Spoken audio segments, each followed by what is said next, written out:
Welcome to the Other 95. I'm Andrea Lynn, and here with me today is Steve, a blogger and Primal enthusiast. Hi Steve, thanks for being here today. Thank you for having me, Andrea. What does it mean to be a Primal enthusiast? Well, anybody who's been following the health and nutrition over the past decade or so has heard of the Primal or Paleo movement. And the basic theory is that most of the health issues that is becoming an epidemic in our society now is the result of eating a diet that we didn't even evolve eating. Right. Okay, so how did you start thinking in this way? Like, how did you get in this mindset? That probably started about 10 years ago when I started experiencing gallbladder issues. Okay. Long story short, No, make it long. Oh, make it long. I want it long. No, okay. We're here for a while. Okay. Okay. But basically what happened was I was experiencing this pain under my ribs in my chest, and the doctors initially thought it was simply acid reflux, and so they prescribed some antacids. Tried those out for a month or so, still didn't help at all, and back and forth with the doctor. He was convinced that it was all in my head. How long were you back and forth with the doctor? A couple months probably. Okay. But after getting nowhere with the doctor, I started doing my own research online and discovered that my symptoms actually align with gallstones, gallbladder attacks.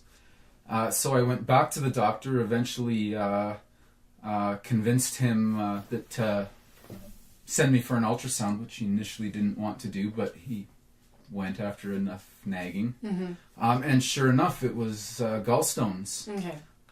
So they put me on the waiting list. It was over a 1-year waiting list. Right. To get my gallbladder removed. Okay, and that's because we're in Canada and it's like priority? Is that why? If we're basically, the people who are in need immediately are... they go to the front of the line. They get jumped to the front of the line, okay. Yeah. And basically he told me... and by this point, I should add that this is the worst pain I've ever felt.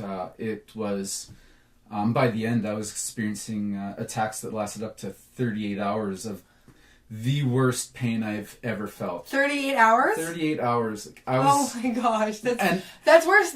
That's long. Like longer than my labor. Like my longest labor was 14 hours. Women who've had gallbladder issues have said it's a worse pain than childbirth. Okay, so cool. I don't know for sure. Yeah, you'll take their word for it. I'll take that. Yeah. Okay, but it was bad. It was really bad. It was really bad, okay. And.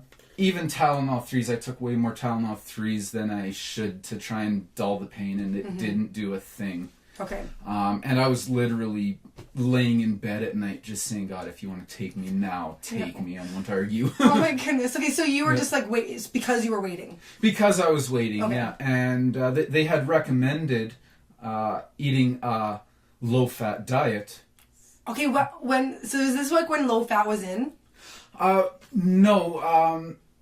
For those of you who don't know about what the gallbladder does, is it basically takes bile from your liver and concentrates it. Then when you eat fatty foods, it releases that to emulsify the fat to aid in digestion. Oh, okay, so that's why they would... Okay. Yeah, and so when the stones build up, they clog the bile duct. You eat fat, it triggers your gallbladder to release the bile, but it can't because it's blocked by the stones. Okay.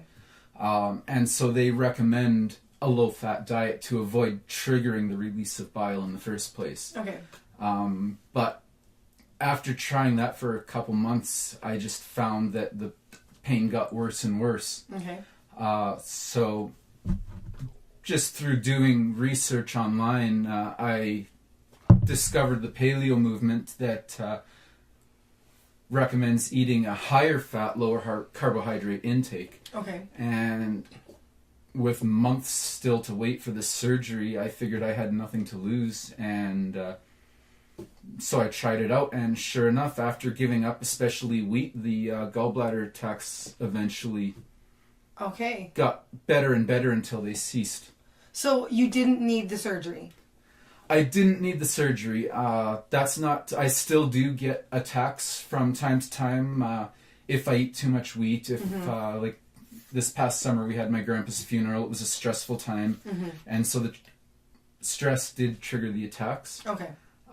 So there's no guarantee that I won't need it out Right. sometime down the line. But for now, I'm managing it simply through nutrition.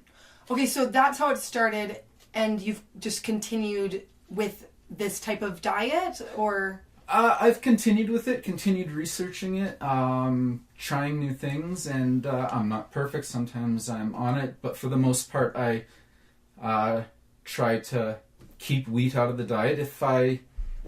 Sometimes I'll eat pizza if the family's going out to celebrate a birthday or whatever. I just try to keep it lower than the average person. Okay. Yeah. Okay, so why, your name of your blog is Urban Caveman. Correct. So where did that come from? Kind of growing up, it's kind of an homage, is that the pronunciation of it? To I used to come home and watch a cooking show called The Urban Peasant with James Barber after school every day. Oh, I've never heard of that. Yeah, he was on CBC when I was growing up, and it kind of sparked my love of cooking, even though I wasn't really into cooking then. It's still a fond memory from my youth. Okay. But the idea, besides being a tribute to what started my love of cooking, is just kind of combining the primitive with the modern, trying to meet the ancestral expectations of our evolution and our genetics while still enjoying the benefits of modern science and technology. Right. Okay. So that's what you focus on in your blog. You do you do recipes and such, right? Like you're kind of coming up with healthy living recipes. Correct. It's going to be a lot of recipes, and there's going to be other discussions. I've been into gardening a lot since I moved back to Calgary several years ago.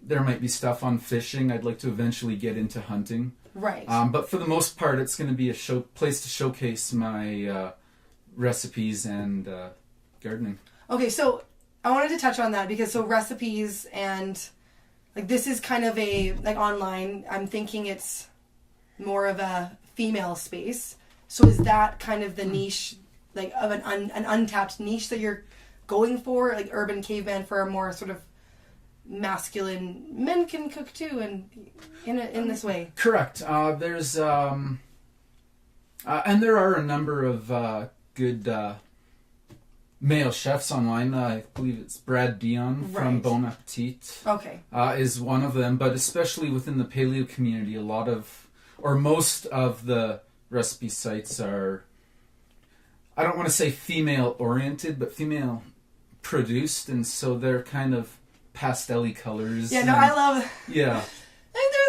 There's some there's some florals. There's some pastels. Statistically, women are more likely to care about nutrition than men. Okay. And okay. I didn't know that. I kind of wanted to do some more outdoorsy, possibly some outdoor cooking, a lot of indoor cooking too, but more something that'll be appealing to men. Oh, right. Okay. Without going into the hyper masculinity where you see, I forget the name of the YouTube channel now, but they kind of do extreme, over the top calorie wise. I don't know that one. Yeah, Okay. I should have looked it up before I came. Okay, but you're just kind of looking to just appeal to the average guy who wants to eat. The average guy, who wants to eat healthy and do some cooking himself. So speaking of, so what do you eat and what do you grow? Because you have your own garden, so what do you eat / grow?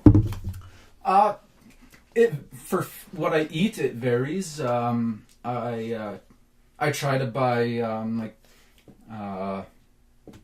what's the word I'm looking for? My mind is drawing a blank, but pastured meats. Oh, so local? Yeah, I get my beef from a rancher in Nanton, 103 kilometers from my doorstep. So Yes. I pick it up at her ranch if I'm not able to meet her in the city and make an afternoon of fishing with it. And, Okay. But yeah, I do a lot of soups and stews and I like to experiment. I have in my freezer some beef tongue, beef liver, kidney. Okay, So so wait, I wait a second. So that's like on the kind of Fear Factory, like, oh, let's do so, like, but you're doing it on purpose. Not like, really, like. Okay. Even 50 years ago, it was common to liver eat... and onions. Liver and onions. Liver okay. and onions, Yeah. steak and kidney pie. Yeah. It was all common food that we ate back then, and it's the most nutritious part of the animal. But I've heard. it's developed an ick factor, and so I'm interested, and I haven't had a chance to experiment much with anything besides beef heart and bone broth lately. Okay. But the goal is to eventually start incorporating more of that into my diet, start experimenting with more recipes to actually make it palatable. Okay, yes, it get palatable. Palatable. It's an acquired taste if you've never had it before. Yes, and I think for the tongue, I imagine biting my tongue. So I think that at least for that one, but okay, so From what I understand, the tongue is actually quite tender. Okay. As long as you remove the outer skin first. Just like Makes get you a wanna try it right potato now. peel and just like get that. Okay, Yeah. that's a cool image Yeah. there. Great. As for what I grow in the garden, Right. I try different things all the time. I grew heritage grain. What? A couple years ago. It was red fife wheat. It was a type of wheat that was common 100 years ago, grown throughout Canada, but it has a much lower gluten content than today's standard wheat. Okay. And I actually haven't had the time to try eating it yet because I don't have a way to You have to like mill it. So Yeah. like, but wait, do you have a mortar and pestle? You could. I you do, could just but like peel harvesting bottle it by style. hand was time consuming. Oh enough. man, but that's primal. Like that's the primal enthusiast part of it, right? You're doing it by hand. By hand, because they didn't. So 10,000, 20,000 years ago, they wouldn't have had the technology to mill a whole field in an afternoon. Yes. So they would have been doing it all by hand. It would have resulted in fewer calories than they exerted producing it. Right. And so, although we would have been eating it 10, 20, 30,000 years ago, it would have been a treat for special occasions, not a regular part of their diet. Right. Okay. So so they'd just be like Yeah. picking it out one by one. Yeah. Whatever. Exactly. Okay. And I mean, aside from the grain, I like to experiment with other things. I had great success growing pumpkin and squash this year. I got a couple 25-pound, close to 25-pound pumpkins. Like the great pumpkin. Like you got a little orchard. Yeah, I saw pictures on your you've Instagram. seen my pictures online, this year I experimented with growing Carolina Reapers, the world's hottest pepper. Right. And I haven't eaten them yet. But do you have them? I dried them out so that I can use them when I'm feeling... Are they the world's hottest, actually? Might have been dethroned recently, but okay. up until a year or two ago, it was the world's hottest pepper. But it'll do. It'll do in a close pinch. enough. In a pinch, it'll Yeah, do if you're really one just like... Higher spice tolerance than most. Okay. Last year I grew tomatoes. I pulled 75 pounds of tomatoes out of the garden. Right, okay. Carrots, potatoes. I've had success with garlic for the first time this year. Oh, okay, great. Yeah. Oh, I like to change it up depending on how I feel. Right, so you really are like tapping into, say, like what the prairie kind, like what you can grow here in Alberta, and what are a couple generations ago, the pioneers would have been growing here. Exactly, and I mean, this year, or any year, I don't have the room to grow all the food I need for myself, but right. I enjoy growing as much as I possibly can. Do you can? Like, do you do canned things? Sometimes. I canned the tomatoes that I pulled out, not this past summer, but the summer before. And I still have a lot of them. It's hard to use 75 pounds of tomatoes here. Yeah. So, what do you not eat? That's where I wanted to go. What do you not eat? Mostly I just avoid... I try to avoid wheat. Like I said, I'm not going to ruin or decline to go out to someone's birthday party just because they're going for pizza or whatever. Some people have to. Some people can't have any wheat. I can tolerate small amounts. But I mean, like packaged. That's what I'm thinking. Like, do you have do you mind having, say, like a chocolate bar or like candy? Like, them kind of highly manufactured things. Again, I'll have it, but it's not an everyday or even an every week thing. Okay, so it's like a little treat. A little treat. If someone has chocolates out at Christmas, or if I'm just in the mood to it, I'll indulge. But for the most part, like, I haven't had. Several years ago, I had bought some pop for a camping trip. Some friends wanted it, and it sat in my fridge for 2 years before I finally threw it out. What? Yeah. You need to go through your fridge more, man. I know. Well, part of me doesn't like throwing out food, but at the same time, it sat there so long, the cans actually started to deflate. Yeah. Okay. So, what about making other things? So we've talked about the food space. So what about, I don't know, would you like make your own beer or like your own soap or anything like that? You know, like, it's on the list. I haven't natural. had a chance. I was into winemaking back in my 20s. I wasn't very good at it. Okay. You tried. I would like to try my hand at it again. I'd like to eventually, I don't think it'll happen this year, set up my own beehive and try making my own mead. So I'm thinking honey, but like, mead. Yeah, cool. well, I would collect the honey and then turn it into mead, which, for those who don't know, is basically a honey wine. Okay. Yeah. I didn't Popular know, among the actually. Vikings. I just mead, so yeah, it sounds like old. It's old-timey. actually one of the first fermented beverages there was. Oh. It's supposed to be great nutritional value, as is honey. Really? Yeah. Oh. Yeah. Well, maybe I'll buy a bottle from you, a jug from you if you can. And in the meantime, there's a meadery in Okotoks. Oh, I didn't know that. Yeah. Oh, okay. Yeah. Okay, so you do want to move into the sort of like more natural space of things being produced by yourself, by you. Exactly. Yeah. For example, I don't even know how much a bottle of shampoo costs anymore. No, I guess been like $3.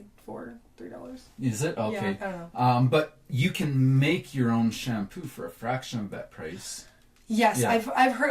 I mean, right even now, shampoo bars. Like, I've been using a shampoo bar from a local company.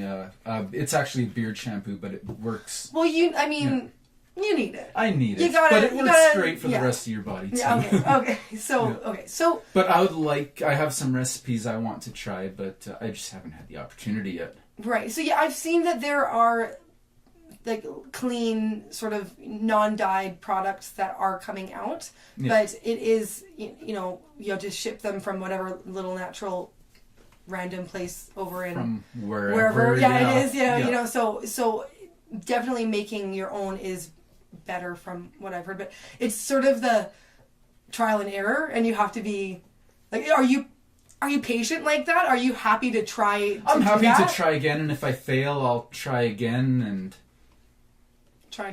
Yeah. Yeah. Okay, so I want to talk about like factory farming, because a lot of the time I feel like people who are when you say primal, you don't necessarily think, they eat only, like, they eat meat. Like, it's not that, but you kind of get it's definitely not just, like, you know that they eat, like, vegetables and meat, and that, you post a lot about bacon. And how much like bacon. You like bacon. So, as any sane person does. Yeah, how do you say it? Okay. So, what do you think about our environment and factory farming, and how, as a sort of primal natural space that you're coming from, like, what do you think about it? Well, factory farming it's not good for the animals, it's not good for the people who eat them, and it's not good for the environment where we live. Factory farmed animals are fed a lot of grain. It fattens them up a lot faster, makes it cheaper to produce, but grains aren't any better for the animals than they are for us. Right. Cows weren't meant to eat large amounts of grain. There's always going to be some seeds in the grasses they eat, but they're not meant to eat solely the seeds. Mm-hmm. So when you put a cow on grass instead of grains, it increases the nutritional profile, makes it healthier for the people who eat them. And properly managed, they actually regenerate the soil. Soil erosion is a huge problem worldwide. So when you manage the cows properly, it actually increases the soil health, sequesters carbon, and just creates a landscape rich in biodiversity. Okay, so what is an alternative to be able to feed all of us our meats if we do away with the factory farm then? Because you know the answers. Like, this is just a little question. I'm sure you can. Oh yeah, you've got the answer. Yeah, right? I don't have the stats on me, but the benefit of cattle is they can be grazed on. Like, we're right here in the foothills of the Rockies. You can't plow a massive hillside or a small mountainside. It's too steep for the equipment. It's too rocky for the plows, but the soil is still rich and fertile. It's perfect for grazing animals. And so we have enough of this land. The United States alone has enough of this land to feed their population, to meet their demands for meat while still having enough for export. Okay, so why don't they do that, do you think? It's more work. It raises the price of the beef, and like everything else in our society, we want it cheap and we want it now. Okay, that brings me to this with regards to that kind of again going back to that primal, what we're meant to as people. Like, what do you think about how we are affected with regards to this sort of I want it now, just give me the quick this, that. Like, I'm just going to grab a quick little bite here that I get, like, the fact that our cells are sort of, like, dying on a cellular level. Yeah. Like, so, like, what do you think about solutions to get people away from that? I know that that's what your blog is doing, but, like, what are things that you would list to try to be healthier? Nutritionally wise? Yes. Yeah. Just cooking for yourself. I mean, in the long term, yes, it's better to get grass-fed beef, for example, but even just cooking for yourself is going to be a lot more nutritionally beneficial for you than constantly eating food out of a box or out of a drive-through window. I think you get 80% of the way to better health simply by avoiding most processed foods. That's not to say you don't ever eat them, just don't make them an everyday thing. Right, and it's so hard not to. But like, I feel like that, if I make cookies at home using white flour, I use white flour, but I also know what's in it. There's 0 preservatives. Exactly. Yeah, you're not going to have all the other preservatives and other chemicals they add to the industrially produced bread, for example. Mm-hmm. So because you mentioned that your blog is going to be more than just like food based and like going to other streams of that sort of back to the cave. Back to the cave, yeah. Kind of thing. So can we talk a little bit about, because you've looked into you've researched, I think you've mentioned to me in the past about what we were like the 10,000, 20,000, 30,000 years ago kind of thing. So like the communal aspect that maybe is different. Can you kind of walk us through then versus now? Well, I've been in the process for a number of years just chewing on it, but I'm kind of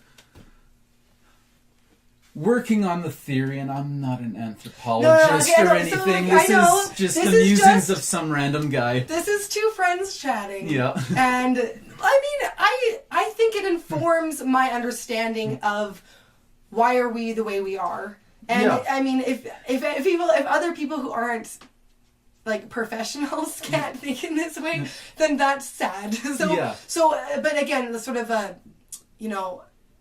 like asterisks of, this is not from an evolutionary biologist or or anthropologist. This is just you've done a little bit of research. I've done research on it over the years, and it started off was, that makes sense, and then our evolution applies to that too. So I'm kind of coming to the conclusion that most of the problems that we face as a society, whether it's corporate greed, environmental destruction, or whatever, it's all based on instincts that were beneficial to us 50,000 years ago, just to pull a random number, but work against us in a modern environment. Okay, so I'm thinking tribalism.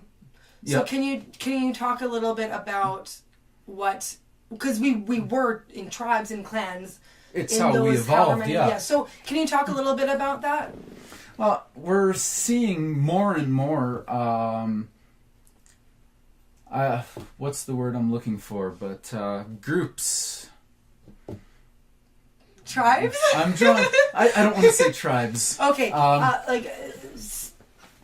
yeah, but I guess groups, yeah. groups, social movements, political movements, safe spaces. like you have No. safe spaces. You Yeah. have vegans fighting with omnivores, Republicans fighting with Democrats. Okay, Steve, I'd say tribe. I Yeah, would yeah. call those tribes. It is. Yeah. That's kind of what's being used in this cultural context now. Yeah. Particularly like the political groups, like this versus that, like, moving into your tribe, farther away from the other one. Yeah, and you look at these groups, they all have some valid points and some that aren't valid. Right. But people refuse to see the downfalls of whatever group they self-identify with. Right. No, wait. Can we just like go back in time though to why it was good? Why the Yes, tribalism was yes. good in real tribes? Yes. So back in the day, back in the cave, if you will. Yeah. Back in the cave. That's gonna be your catchphrase. Is back in the cave. Okay. It didn't matter if, for example, the sun and the moon were two powerful gods eternally battling for dominance of the sky, or whether they were two lost lovers eternally searching for each other. It didn't make a difference to whether they... Which narrative? It didn't make a difference as for their survival. They still had to get food for the winter. They still had to build tools for hunting and shelter to stay warm. Right. But as long as the group was... As long as everybody in the group believed the same thing, they wouldn't be tearing themselves apart with issues that don't matter. Because they just need to survive. They just needed to survive. Okay. But 50,000 years later, we're living in cities of 1 million people or more, several million, countries of millions or hundreds of millions. You can't have everybody on the same page like that. Right.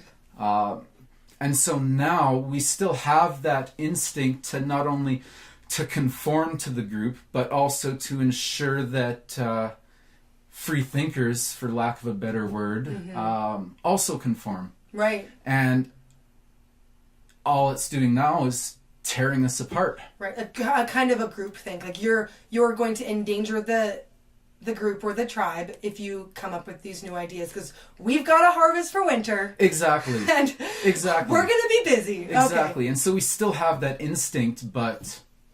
It's not needed. It's not needed. Okay.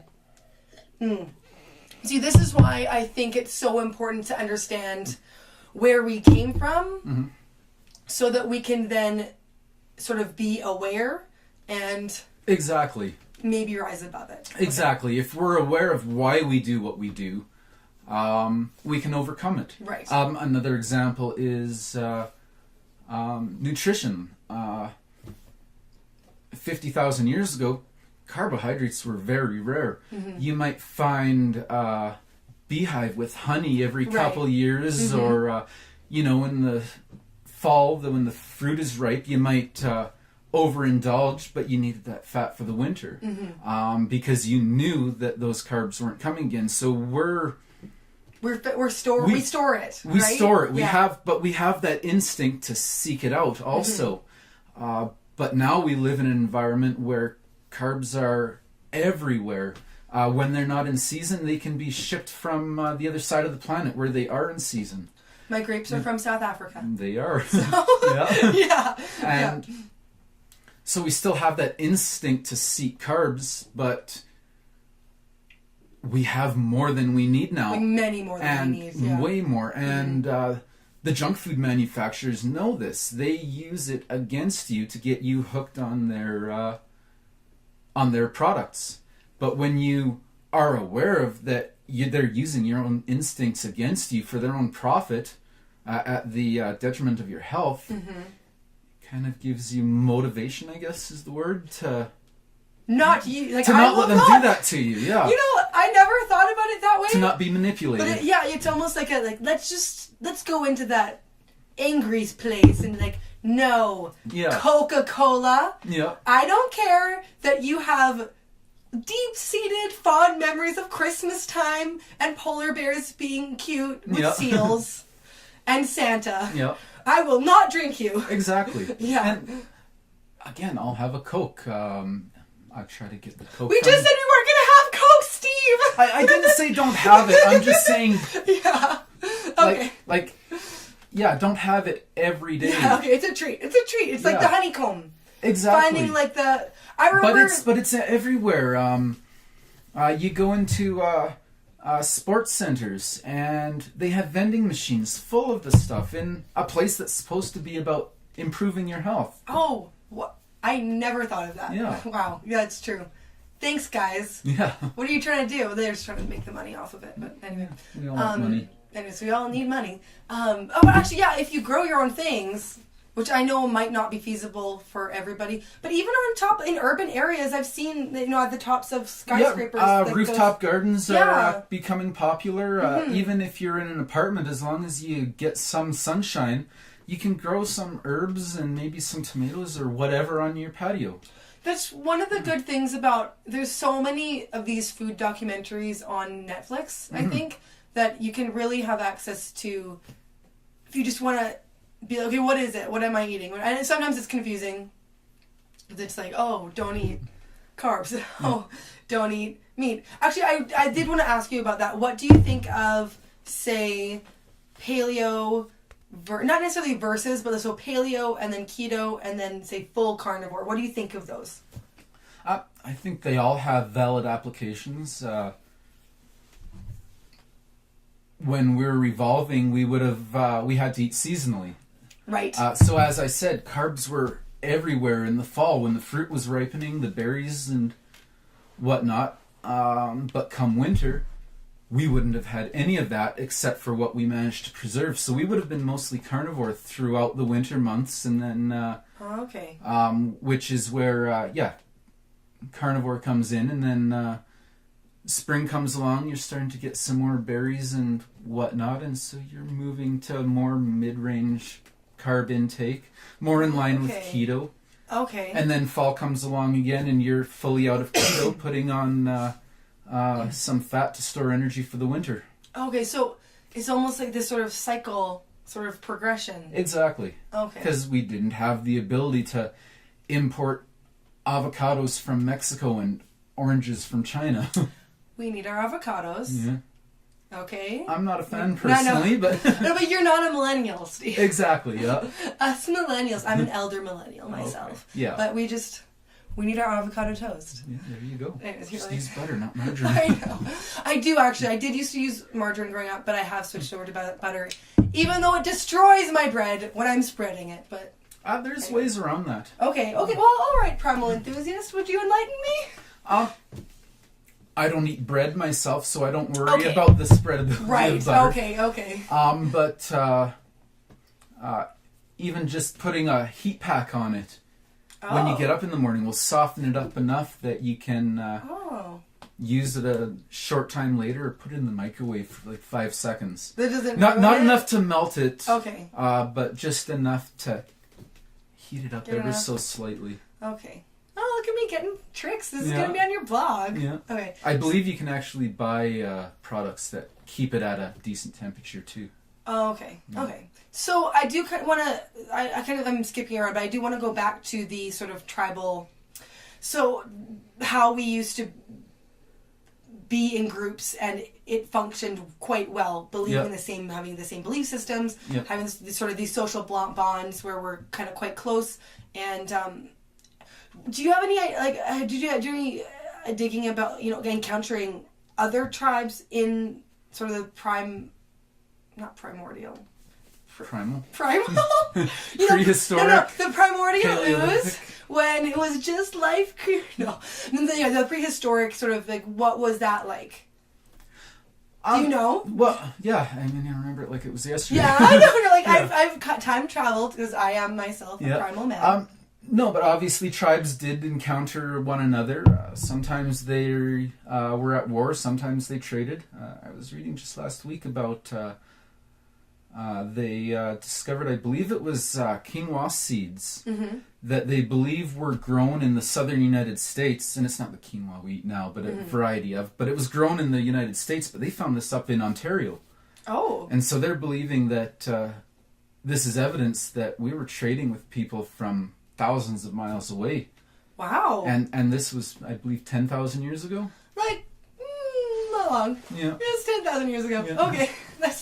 That's really cool. So, okay, so then, behaviors that were essential for back then, I'm thinking nowadays, you kind of touched on it, but now I want to kind of explore that. For example, hunting. Yeah. And like, because how did that look then, and then now how do we kind of channel that? How do you mean? So, if you had to hunt in, like, the men would go hunt in groups, like, and you had to be rather violent with that woolly mammoth. You know, that's what I mean. I mean, it's no secret that there's an obsession with violence in our society, especially with men. But this goes back even in ancient Rome. They had gladiators, and now we have we're obsessed with violent film and television, sports. We wage war with countries, even though they're just people like you and I who just want to live and raise a family.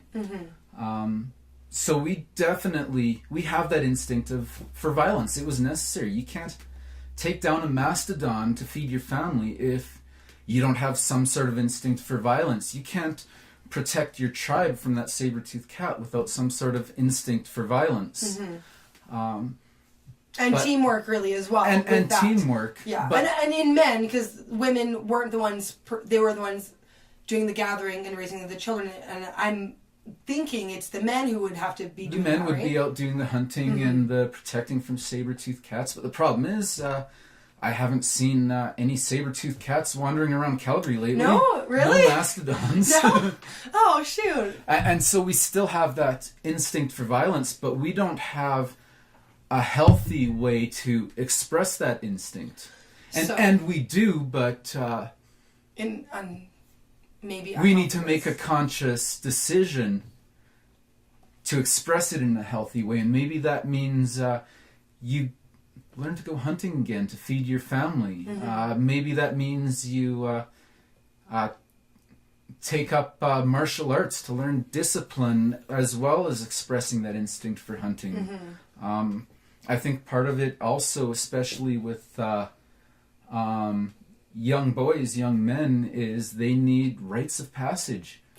Yes, right. Like bar mitzvahs for exactly for Jewish back boys. in the cave, you might go out and spend a week in the woods, surviving in the wilderness to prove that you're a man. And if not, you didn't come back. If not, you didn't come back, so it didn't matter. You didn't get to be a man. You got to be a dead person. Yeah, So, and for me, my dad teaching me to drive was sort of a rite of passage. For many, it's the first fish they catch or the first elk they take down. There's rites of passage that are still valuable in our society, but we don't necessarily apply that anymore. Because so often they had to do with maybe the religious systems of the time, maybe? Or intertwined, right? Intertwined, yeah, but I think it's just... they're looked upon as obsolete now, even though they're maybe very important for the maturity of children, especially young boys. Okay, so how is driving was that for you? That was a lot of it. And, well, I wanted to get back into... I think without that young boys need a way to prove themselves, and when we as a society or as parents or caregivers or whatever don't provide that for them, they're gonna look to gangs. They're gonna look to I don't know, vandalism or proving each other to oneself to each other. To almost, oneself, right? they need to prove to themselves that they're a man, and we as adults need to provide that for them.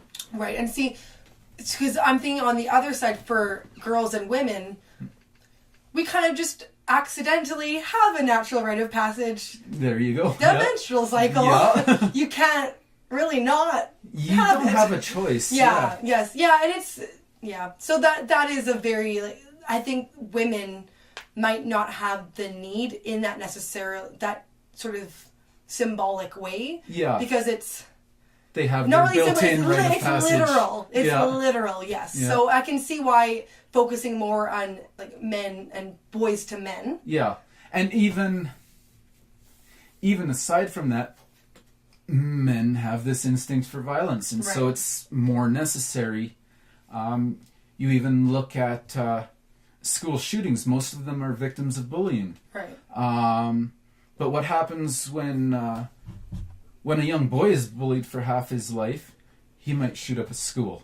When a young girl is bullied for half her life, she might unfortunately take her own life, but she's not going to usually take others out with her, and there's always going to be exceptions, but none come to mind right now. Well, yeah, I think that's with the different traits on average, again, because there's always exceptions, like you said, the traits in males versus in females. Exactly, and yeah. hence the going back to the cave and looking at the origins of why does one sex have propensities to this and the other have propensity to that. So, exactly, yeah. Yeah, okay, so I think I'm gonna ask my producer Josh if he has any questions for Steve. I do. I just have one, Steve. So is there anything that you've tried that you thought, oh, this is probably not going to taste good, and then it surprised you and it actually did taste really good? Oh, that's a good question. Thank you, producer Josh.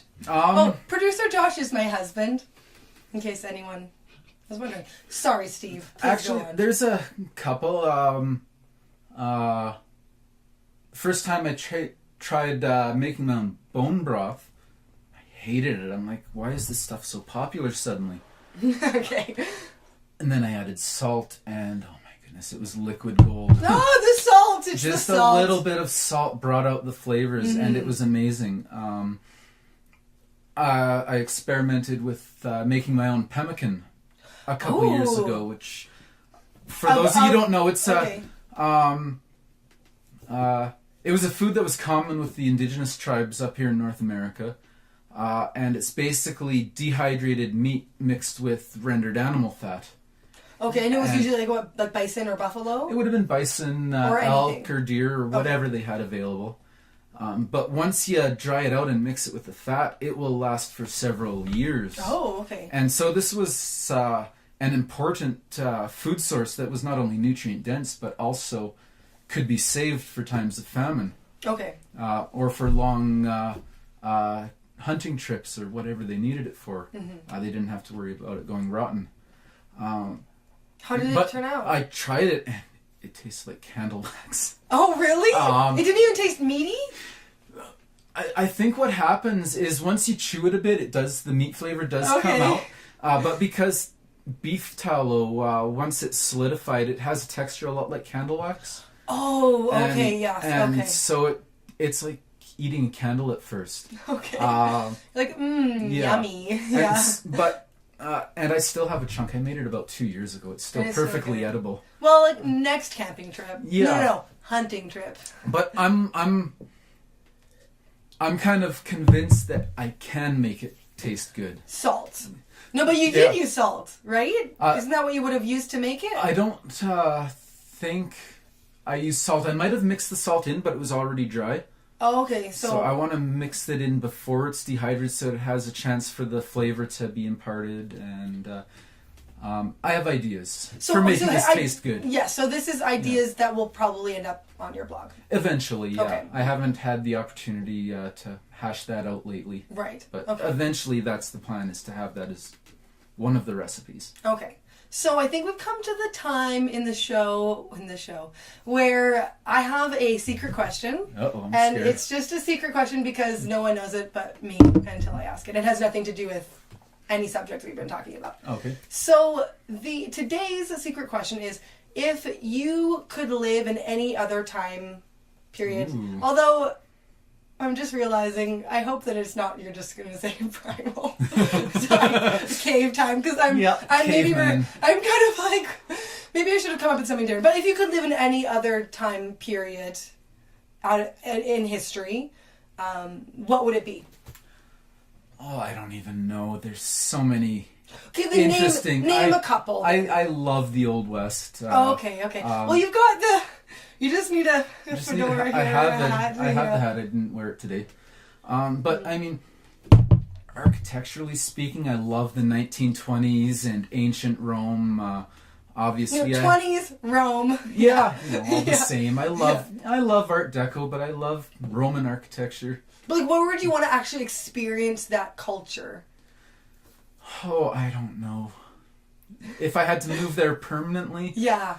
maybe the 1920s. Okay, see, it's Things, not too removed, but... Not too removed. Yeah. I don't have to worry about the plague. I still have antibiotics. Yes, you're not just going to die of an infection. Yeah.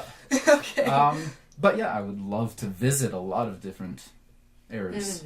So what about the 20s specifically? Is it sort of that prohibition kind of, like, underground, seedy underground? The way people dressed, the way they spoke, the architecture of buildings, the cars, everything was just... Classy? Classy is the word, yeah. Yeah, the classy. Men and women knew how to dress, and Yeah. I don't know how to dress myself. Well, no, I know what you mean. Yeah. Yeah. Okay. Well, I think that this is a natural close Well. to a time. Actually, no. Where can people follow you? You can look me up on online at urbancaveman.ca. Okay, that's your website. That's my website. I haven't had anything posted there yet, but there will be eventually. Okay. Well, this will be posted in maybe a week, so I don't know timing wise where it'll. I don't know if that'll work. Okay. It's been a busy year, so I haven't been able to get things out as fast as I had hoped. But you will there. Yeah, but Okay. I'm also making regular posts to Twitter, Facebook, Instagram under the same name. Okay, say that again. What was the name? Urbancaveman.ca is the website. Oh, the website. Okay, and Urban Caveman, just at Urban Caveman. I think... Well, I'll list it. I couldn't get the same handle for all three platforms. Right, I so know. You have just to, like, type in which Urban one? Caveman. I should come up. Okay, well, I'll put it. You can link to me in I'll your link it post in too. the Yeah. in the description. So okay, thanks so much for being here. Thank you for having me. Sure, okay, bye. Bye.